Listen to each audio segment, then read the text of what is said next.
Hello, everybody, and welcome back to another episode of the Bohn and Zano Zone podcast, our first live episode where we are always on the lanes, off the charts, and on the mic. I'm Justin Bohn. Mike Val, we are practicing the social distance act in full effect today. Yes, we are, and we have a special guest for you today, but before we want to introduce him, we want to thank Bull for Life and Bullwitch.com. Thank you, guys. Hope you guys are staying safe as well. Now, on to our guest. We have a good one. This is one of my favorites, Justin, from my growing up. So why don't you introduce him?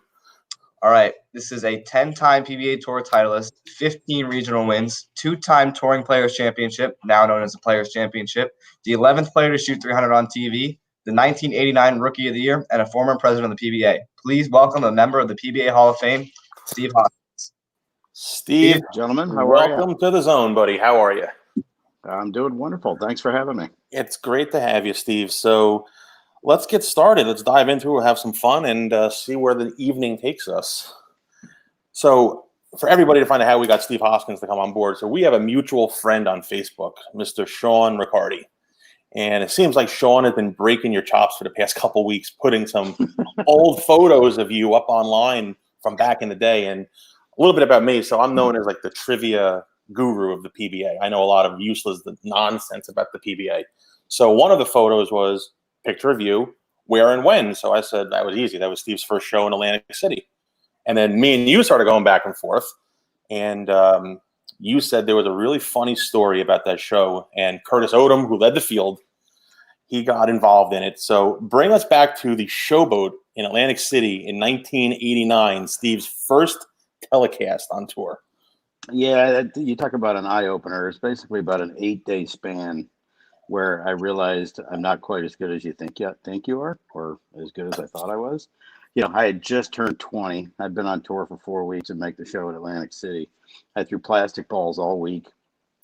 And going into the show, Randy Stoughton, who's working in the truck, says, hey, you know, Ebonite just came out with a ball called the Firebolt, or Firebolt 2, the blue one. And I was like, you out of your mind? I'll start a fire if I throw that ball on these lanes. They're so dry. He says, trust me on this one, just do it. So, of course, on the show, I'm stepping on it, trying to get the Firebolt 2 to turn the corner, and I've thrown plastic all week. Curtis Odom, we were rooming together. We both made our show the first time that week. And what was funny is he threw really, really shiny black hammers and pearl hammers all week, and couldn't get a dull one to hook on the show. Ended up losing to Mike Albee. Mike Albee came in and, you know, basically ran everybody over. I think I might have been the only right-hander to shoot 200. Coming out of the gate, bowled Pete Weber the first game, and Pete is just smoking hot, which, you know, obviously he's been through this a million times at that point in time. I'm a rookie, you know, just been on the road for 4 weeks and basically trying to figure out what in the world to do to combat the show. So go through all that, fast forward the very next week. I get to cross with Marshall Holman, who is somebody that I idolized growing up. After day one, we are literally first and second in qualifying in Cleveland. And, of course, you know, I'm feeling pretty cocky. Basically, I'm on top of the world. It's like, my gosh, I'm 6 pins ahead of Marshall Holman.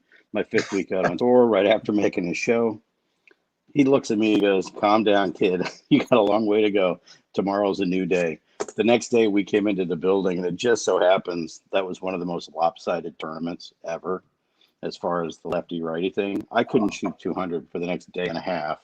Finished as what we call trophy boy, which is 24th in the top 24, and realized, holy crap, I got a lot to learn. So it's just one of those weird things where it's like you're on the top of the mountain, and the next thing you know, you get your feet taken right off from beneath you, and you got to go climb the thing again. That's a pretty good one. I don't necessarily know if it's funny because it sure as hell didn't seem that way when it was happening. Looking back, it was probably one of the best things because it chops you right back down to size, and you realize, hey, you have to work at it. You got a little bit of a reality check. I got very fortunate to be decent right out of the gate. It could have very easily made my career horrible had I not been knocked down to size. And one of the cool things is obviously, you know, getting to know Parker over the years. One of the things Parker said to me, which is never left my mind after he told me that. We were driving around when I was staying at their house for a night, and he said, if you're struggling, do whatever you can to grind out a check. because the next week when you have a great shot, you're not having to make up for that $1,200 or $900 that you spent the week before. You kind of break even, which now makes all that money profit. And it made perfect sense. So, I mean, I would try until the tournament was completely over. Just never give up. To say I've not given up in any of the 250 tournaments I bowled would be a little bit of an understatement. But they were very, very few and far between because of the advice I got somebody that was immensely successful already. He was pretty good. Forever. It's great advice. So before we get into our next one, we want to remind you guys that this is live. So if you have any questions for Steve, please ask them. In the comments section, we can pop them up on the screen. Please be sure to ask them, and we will definitely get Steve's thoughts on them. So on to our next question, your first title. You won your first title in Grand Prairie, Texas in '93, and your career took off from being a real force on the tour in the '90s. What clicked from that point to make you a force? Probably just growing up. I had taken, almost the better part of 2 years off. I stopped the third month of '91 and went back to college. Ended up, getting married, had a child, got an offer to go back out on tour, and literally within a month, here I find myself in the lead in a tournament, win my first title, and just kind of mushroomed from there. But it didn't stay steady. '93 and '94 were very good. I had a little bit of doubt, as to whether or not I was actually, belonging to be in a conversation of the better players on tour. And '95 was very difficult because I made a few shows, but I never really contended to win. I know that sounds weird to be on the show and don't think you're going to win, but I never really felt like I had much of a chance to win. And Phil Cardinale, who had track at the time, and now is in charge of Radical, one of the Brunswick brands. He basically takes me out to dinner in Toronto and said, "Look, I didn't sign you to a 3-year contract because I thought you were a flash in the pan."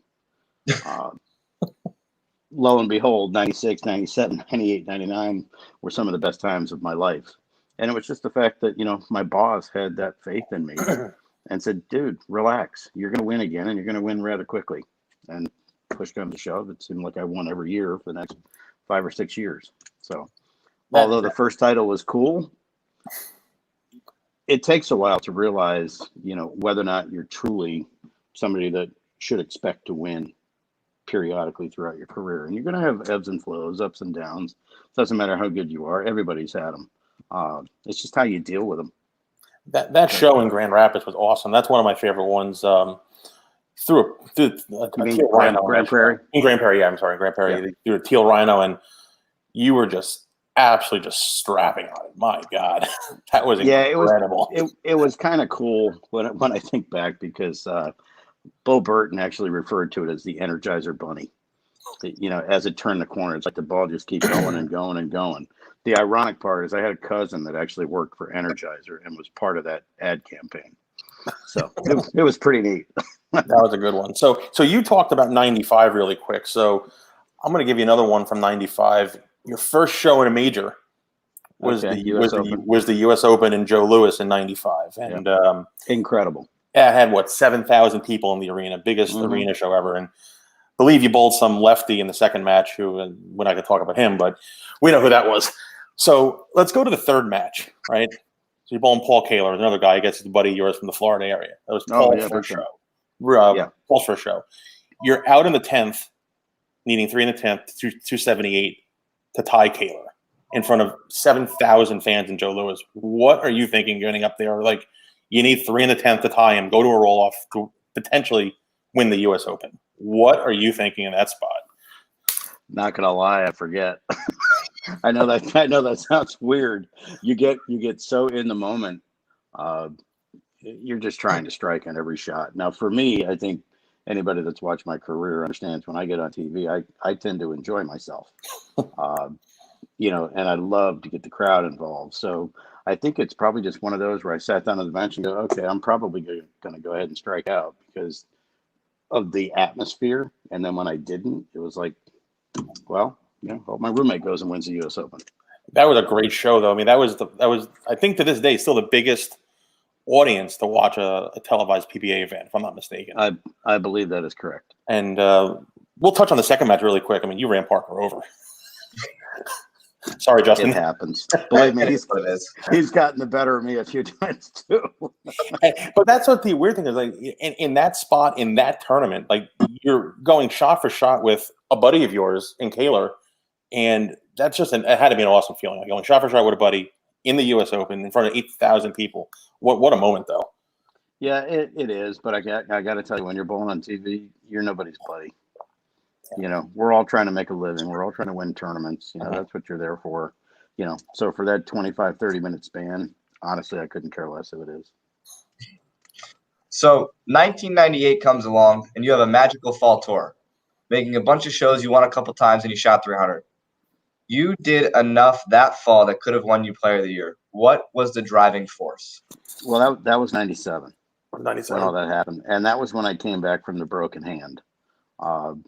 I made the first show in New Jersey after having 8 weeks off, after taking 6 months off, the end of 96. I came up and bowled 3 tournaments in 97, broke my hand in Tucson, and then all of a sudden had another 8 or 9 weeks off before I could bowl again. We only had like 3 tournaments before the fall, all summer before the fall tour started. And so I made the show in New Jersey, throwing a 14-pound ball, spent all summer rehabbing, try to get my strength back in my right hand. And I think it was just the amount of focus that I had at that point in time was probably the most I'd ever had in my entire career. And it just it was a springboard, quite frankly. When I won in Rochester, when I shot to 300 and then ended up doubling a 10th to win the tournament, which I know it sounds weird. I was actually more proud of myself for doing that than the actual 300 game, because it is so easy to shoot the 300 and completely lose your composure. I got lucky because there was a several-minute commercial break, so I was able to get my heart rate back down and pay attention. But I think once that happened, I think in my own head, I felt like I belonged. Yeah. And that I was one of the top players on tour.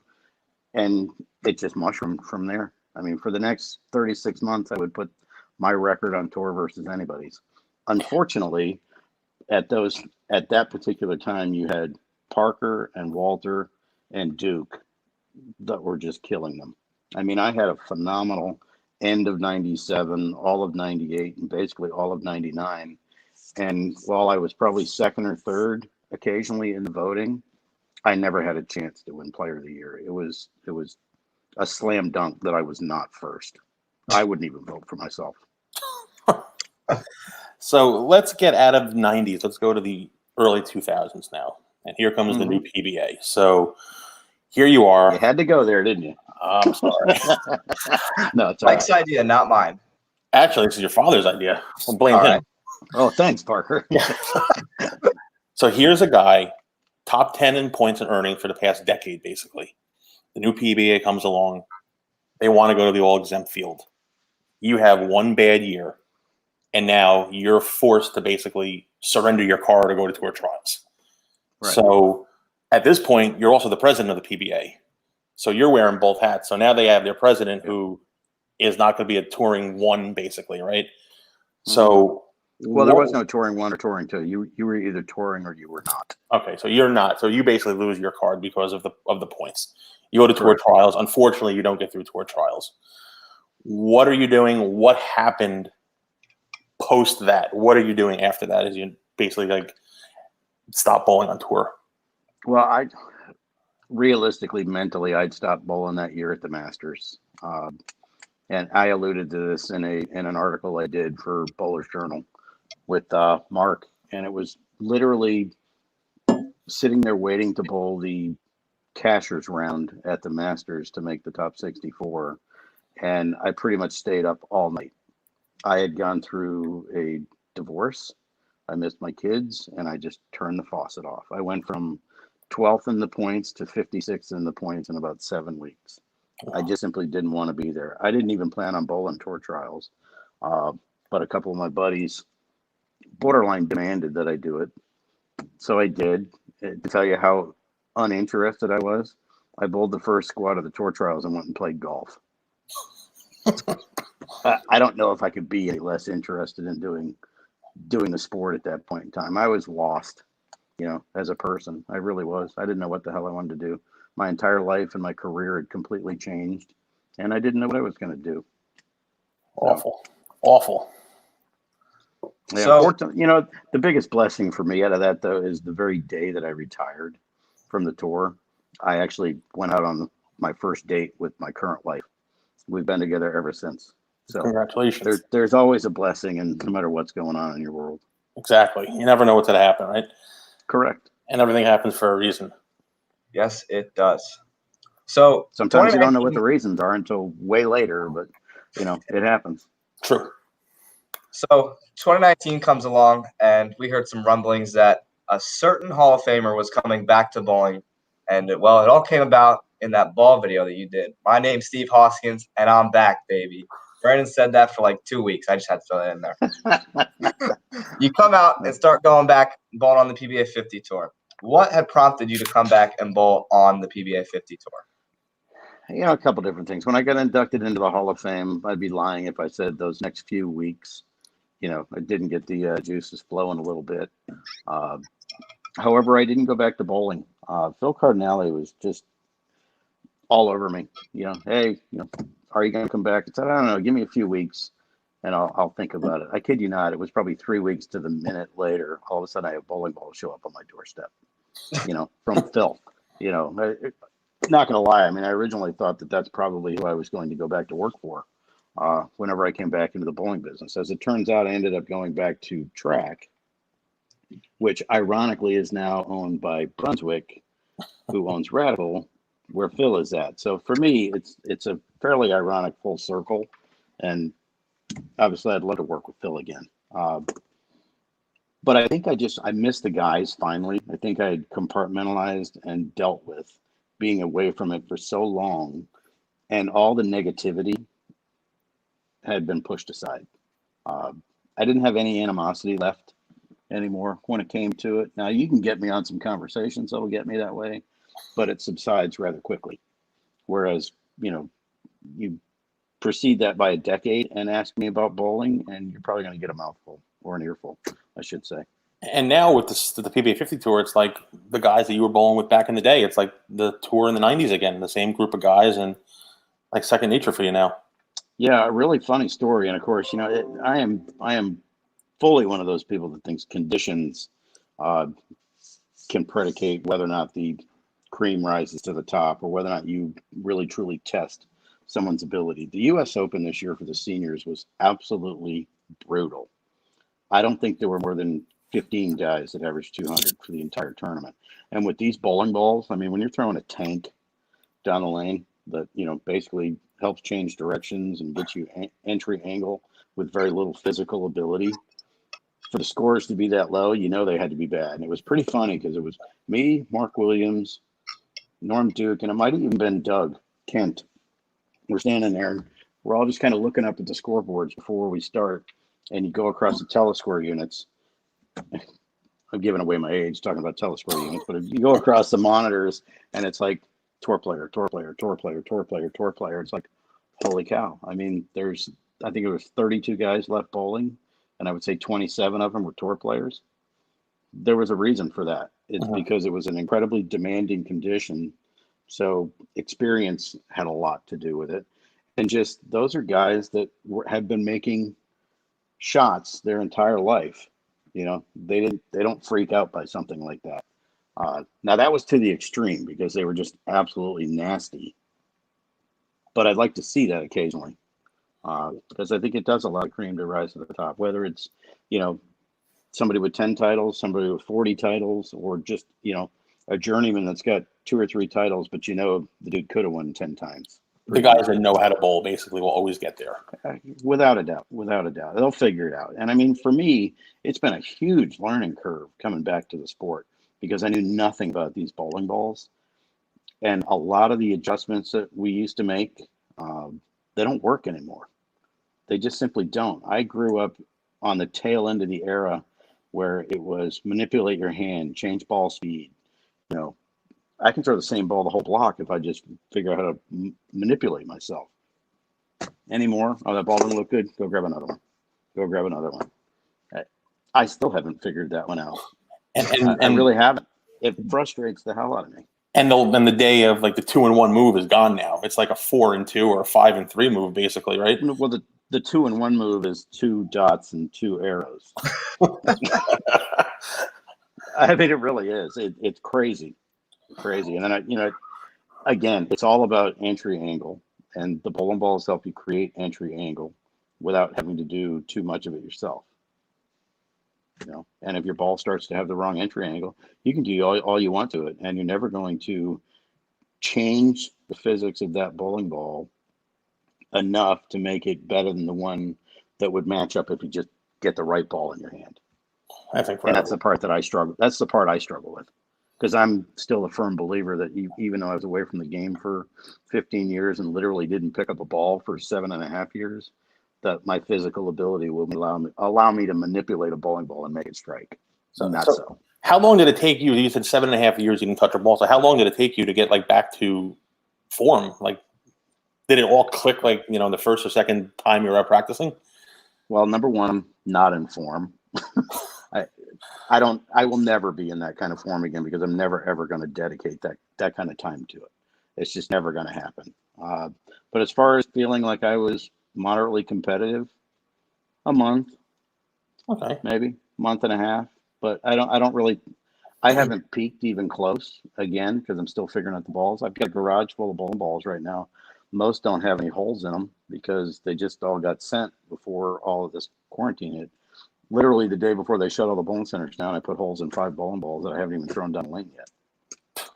So as soon as it opens up, yours truly will be at the bowling center and have 5 brand new nuggets to throw down the lane. There we go. To figure those out.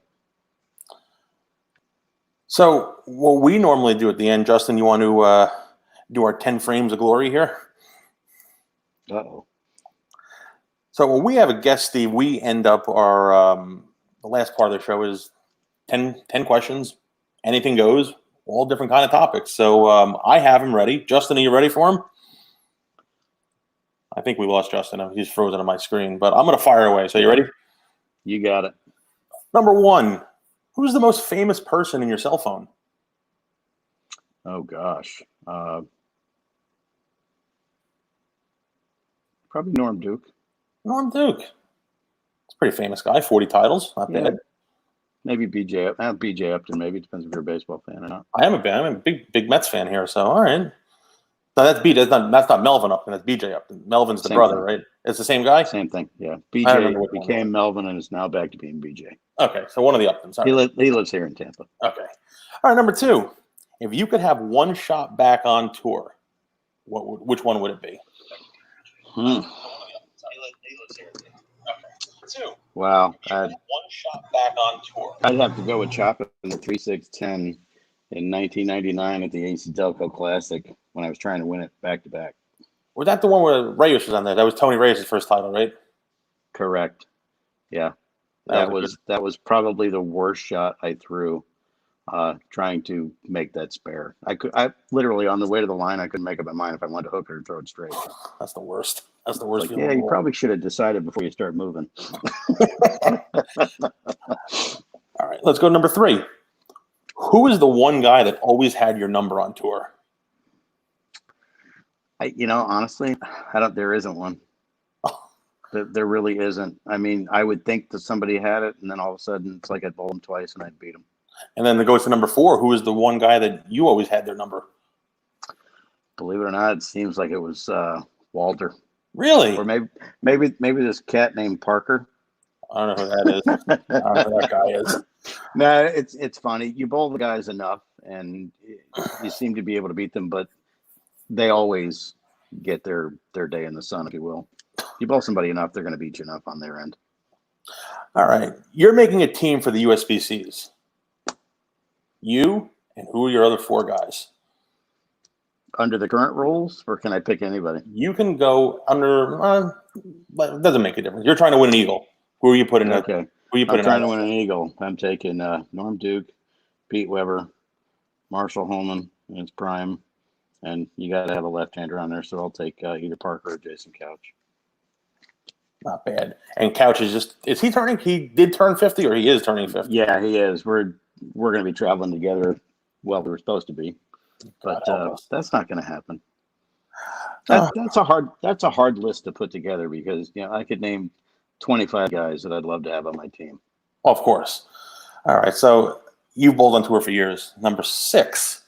What's the one center you loved bowling at and the one center you hated bowling at on tour? And I asked this to everybody, and everybody kind of has the same answer for the one center they hated going to. So I want to see if you're going to fall. Which one's that? Let's see if it's the same one. In the Midwest. Oh, okay. Woodland. Well, yeah, okay. I would get that, but that's not mine. I'm probably the only person that's ever going to answer it this way. Marcel's Olympic Bowl. In Rochester. For both. Really? Yes, it was the place I least liked early in my career, and I swore I'd never go back there. The only reason I went back there in '97 was because I was contractually obligated to bowl X number of tournaments, and I couldn't miss any of the last 8. I end up going there, make the show, shoot 300, win the title, and it's like, are you kidding me? The next year, I lost to Duke in the title match. He toppled a bucket and tripped the big 4 to beat me sitting on the bench after I went 10-pin in the 10th, and was like, I love coming here now. Really? You'd asked me that 89, 90, 91, and 93? Yeah, no thanks. Like, never stepping foot in here again, ever. That's interesting.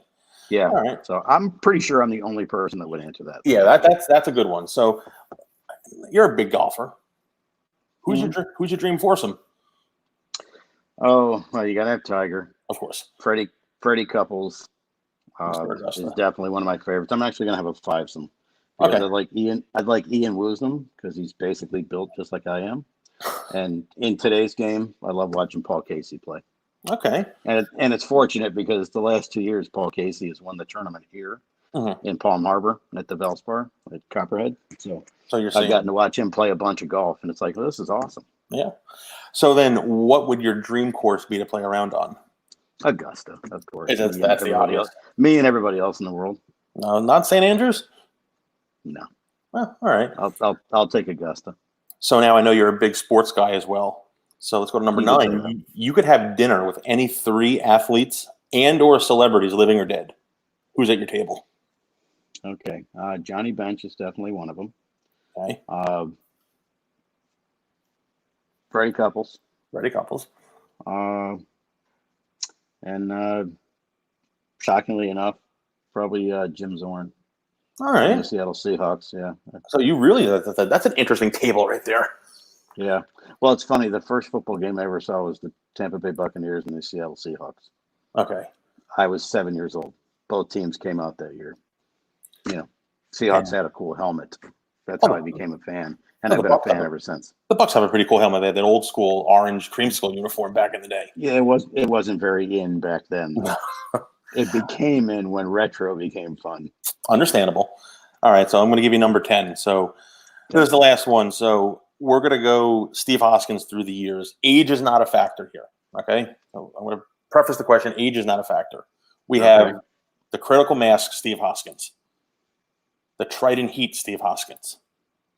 We have the Dynothane, Steve Hoskins. And now we have the EBI, Steve Hoskins. Which Steve Hoskins was the best? Shocking answer. The Dynothane, Steve Hoskins, the one that didn't win. Really? I was better on every condition than I had ever been in my entire life. If you go back when they did the match play formats, I can't count the number of times I qualified, first to fifth. And then I would lose 4-3 or 3-2 and outbowl many, many of the people. I mean, there were many, many tournaments where I was either first or second in average and eliminated in the first or second round. Jesus. I had 1 month where I finished basically tied for, 6 to 8 or whatever, just missing the show for an entire month every single week. And it's like, my God, I've led qualifying twice. I qualified third, qualified fourth, and I can't seem to make show. I was more well-rounded during that 2 or 3 year span than I had ever been in my career. Even more but didn't win. So the numbers would be the winning back in the late 90s, obviously, but you were more of an all-around bowler in the early 2000s. Correct. Yeah, I think and it's weird. I was thinking about this earlier today because of the podcast here this evening. I would have been better at match play in my early 20s. Okay. Because I was very up and down. In other words, I would have shot 270, 190, 250, 180. By the time I got to be into my late 20s and early 30s, it was 210, 240, 220, 230, 210, 240. Mm-hmm. Unfortunately, that equates to losing 4-3 many times, but having 100 pins, knocked down more than your opponent after those 7 games. But guess what? You go home. So I'm going to give you one last one. Does Steve Hoskins think he can win on the PBA 50 tour? Yeah. I mean, I wouldn't be doing it if I didn't think I would. After last year, though, I can guarantee you that when we do start bowling, if I go out and bowl a lot of tournaments, I will have put in a little more effort. Love it. Because, Steve, quite frankly, you don't realize how good some of the guys are. do you think some of the guys got better? Do they get better with age? Some of the guys? That's a tough question. I think some guys do get better. I think some guys adapt and the balls make them better. Walter Ray, learning how to bowl two-handed. Walter Ray's just, he's the anomaly. The dude's great. I mean, sorry. I mean, some will say maybe he's not the greatest, but if you don't put him in the conversation of the top 3 or 4, you're an idiot. And he kind of reinvented himself now with this whole two-handed thing, and he's a freak. He is a freak in nature. And then you got Duke, who can still win on the kids tour. So it is good. Justin, welcome back. He had a little bit of internet problem. Welcome back. I did. I'm back. He's back and relocated. There you go. So Steve, what is your schedule for the rest of the year? Virus lifted, ban lifted. What's the schedule like? Going on tour? How many stops? What's on this calendar for you? It depends what they do with the schedule, because up until about the second week of October, I'm pretty open. Mm-hmm. I mean, I can get away from my business long enough to go bowl. As soon as we hit the second week of October, the next 80 days is the busiest time that I have throughout the year, doing commercial holiday lighting. That division of our company just has taken off. So it's going to be very difficult for me to leave for any extended period of time if it's after, say, October 15th. Gotcha. Well, I'd like to, though. We hope to get you out there. We want to see you out there. And honestly, I appreciate that. We want to see Steve Hoskins back in the winner's circle. I want to see the fire that we saw in, I believe it was Pittsburgh when you won your first TPC. The first time they made noise on the show. Correct. That was. As a matter of fact, I bowled Doug Kent the first game that tournament on the show. It was I'll pretty. have to go watch that one. Pretty awesome. You bowled Dave Arnold too, who doesn't make a peep and all, and then you bowled BV in the third match, right? Yeah, who will ham it up with the best of them? He will definitely give it the business, and then you bowled Danny. Wiseman. Yeah, and you bowled Danny for the title, and you were just strapping on it with that trident heat in that show too. Yeah, little off the back of it. You didn't want to change direction all that much, but we want to see Hoskins back in the winner's circle. You were one of my favorites growing up, Steve. It was always exciting to watch you when you're on the show. So from here in Jersey, I wish you the best of luck, and I hope to see you back in the winner's circle. And Justin, that's all I got for today, bud. I wish you the best of luck as well, and that's going to wrap up our show for today. Thank you guys for tuning in. This is the Bohn and Zano Zone, where we are always on the lanes, off the charts, and on the mic. Take care, everybody. Stay safe, everybody, and thank you, Steve. You too. My pleasure.